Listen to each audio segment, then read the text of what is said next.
যখন নক্ষত্র মণ্ডলী বিক্ষিপ্ত ভাবে ঝরিয়ে পড়বে। আল্লাহু আকবার। নক্ষত্র যে তারাগুলো আছে, এই তারাগুলো পৃথিবীর চাইতে শত শত হাজার হাজার কোটি গুণ বড়। এই পৃথিবীর চাইতে অনেক বড় তারকা।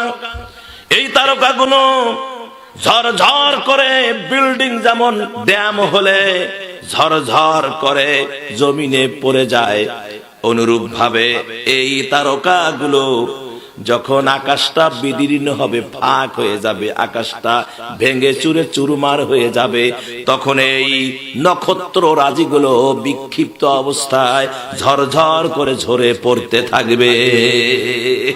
আল্লাহু আকবার, আল্লাহু আকবার কাবীরা, আল্লাহু আকবার কাবীরা।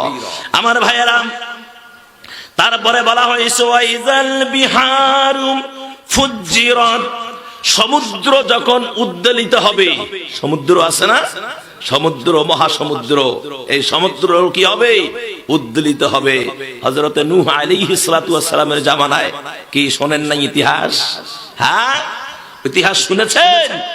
এর জামানায়, নবী নূহের জামানায় আল্লাহ পাক সুবহানাহু ওয়া তাআলা এমন ঘূর্ণিঝড়, এমন প্লাবন দিলেন, এমন সিডর সাইক্লোন দিলেন, পৃথিবীটা সব ডুবে গেল, যায় নাই, ডুবে গেল।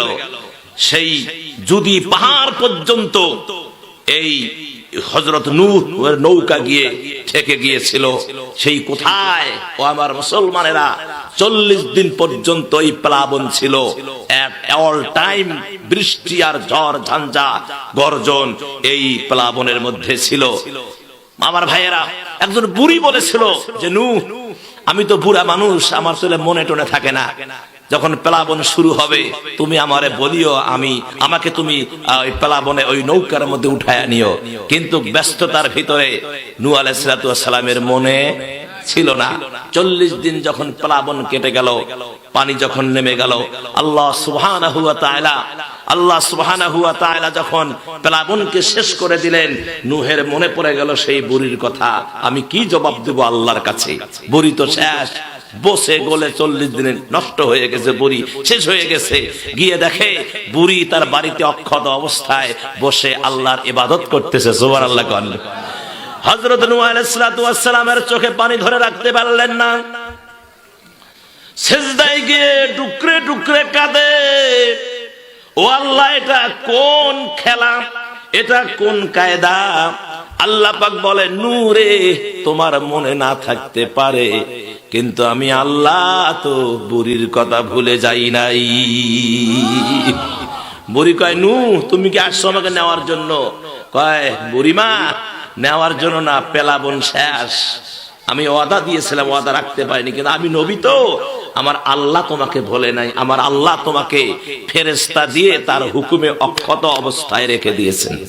সুবহানাল্লাহ। কোন আরো জোরে কোন সুবহানাল্লাহ।